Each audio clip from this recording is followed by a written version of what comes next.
Hey, what's up, people on the internet? It's your friend Keylee, and today is October 6th, 2019, and guess what? I turned 30 years old in 3 days. 30 years old in 3 days. And it feels super weird. It feels super weird, and I want to talk about it. It feels weird for a few different reasons. One, 30 used to sound so old to me. When I was 15, I thought 30 was ancient.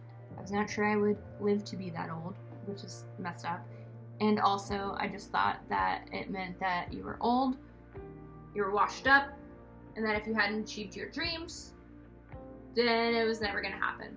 And my dreams were, by the time I was 30, that I would have like a mansion in Hollywood and I'd be a big movie star. So I have not quite achieved those dreams. I do not have a mansion. I live in a duplex in East Hollywood. It's very charming.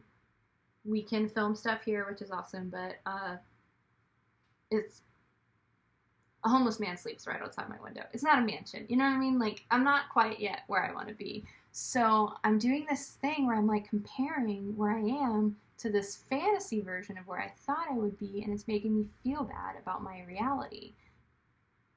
And I know a lot of people do that. Comparison is the thief of joy, but it's not just comparing yourself to other people who are your age, or not even your age, just comparing yourself to other people. Hush, dog. That's my dog Kit. Is never good. But also comparing yourself to like some fantasy version of yourself that you set unrealistic expectations on is also the thief of joy. I want to stop doing that. And I want you to stop doing that too. I think society and like, comparing yourself to peers can put this pressure on us to make it feel like if we have to achieve certain things by certain times, or in similar similar pattern to like our peers or celebrities, or we have not made it. If we do not have a mansion by this age, or a certain car by this age, or if we don't have a certain award or like a TV show by this age, then we have to feel bad. We don't have to feel bad. You don't have to feel bad. Stop making yourself feel bad. And I'm telling this to myself. Life is a marathon. Chasing your dreams is a marathon. It is not a sprint. It is not an overnight thing. It's consistently showing up and doing the work, thankless work that goes unseen to build your own dreams. And I believe, call me naive still, I don't care. I believe if you consistently show up for yourself and your dreams, and you do the work, and you just never quit and never give up and never let the rejection or the failures or the setbacks or the challenges stop you. You let them make you grow. I believe that you can achieve anything. And like I said, I'm saying this to myself, and I'm also saying this to you.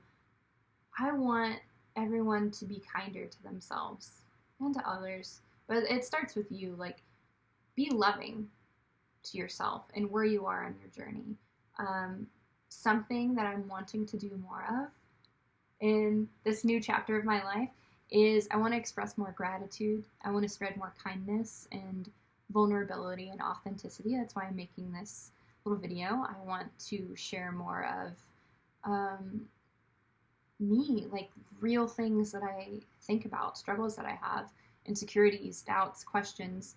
I want to share because I'm always so moved when others share their journeys, because I always see myself in it, and I hope to encourage you with my story, and I hope to encourage myself. I mean, we all need encouragement. We need reminders. We're so bombarded with bad news and with people's highlight reels that we compare ourselves to. We make ourselves feel bad about where we are, and we don't have to feel bad.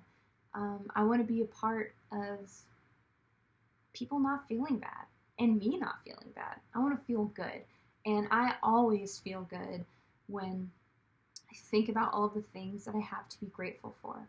We all have so much to be grateful for. I know sometimes it may not seem that way, even especially if you're going through a really hard time. I mean, full disclosure, we're navigating a death in our family right now, and sometimes it's hard to feel grateful when you're walking through a really challenging, painful time. But even on the worst day, like, you still have a heartbeat, you're still breathing, you still have an opportunity to be alive.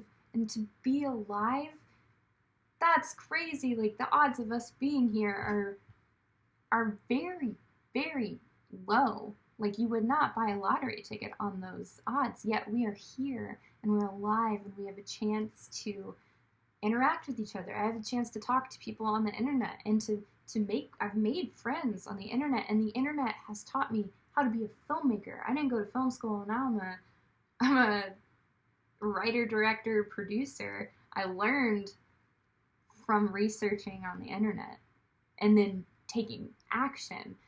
There's so much to be grateful for. So I'm making this video because I want to spread gratitude.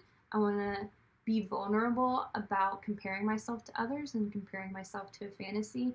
And I want to spread the message that we need to stop doing that. And we need, I'm talking to myself, I need to stop doing that. And to focus on gratitude. And also a thing that I do every birthday, because it's a new year, but especially because this birthday does feel pretty monumental. 30. It's like, okay, 30 years. I'm going to take the next however many years I get, which is hopefully a lot, very seriously. Because I feel like that's one thing I definitely didn't do as much of when I was younger. Especially prior to 15. It was like, the future is so far away.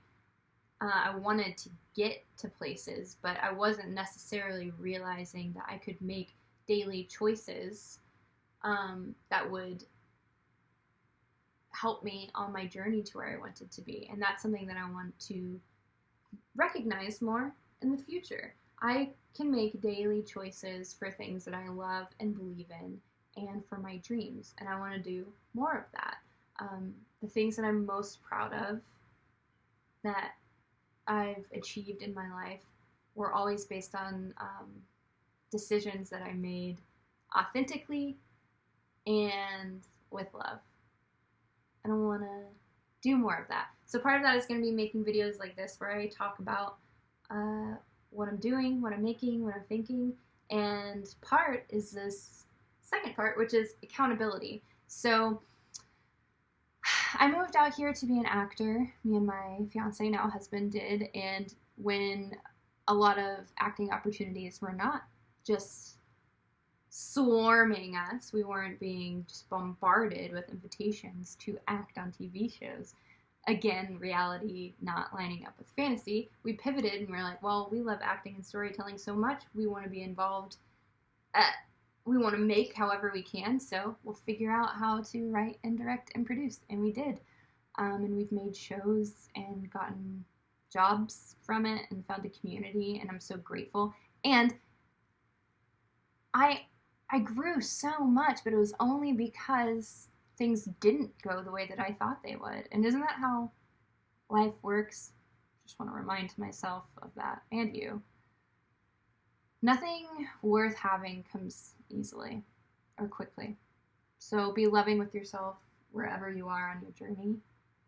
And, back to accountability. So something my intention is to be more disciplined as a writer this next year because I am wearing so many different hats. I can kind of skirt around being disciplined as a writer and just kind of do it in different chunks, and maybe one day be like, oh, I researched today, I don't need to write. I want to cut that out, and I want to write every single day, and I'm going to make a video about writing every day like this, sharing my thoughts and my heart and how it's going. So this is video 1. I'm about to write, working on an outline for a feature film. I'm excited to make these. I'm excited to be another year older and wiser. I'm excited to write more than ever and spread love. And I hope you join me on this journey. Thanks. Bye.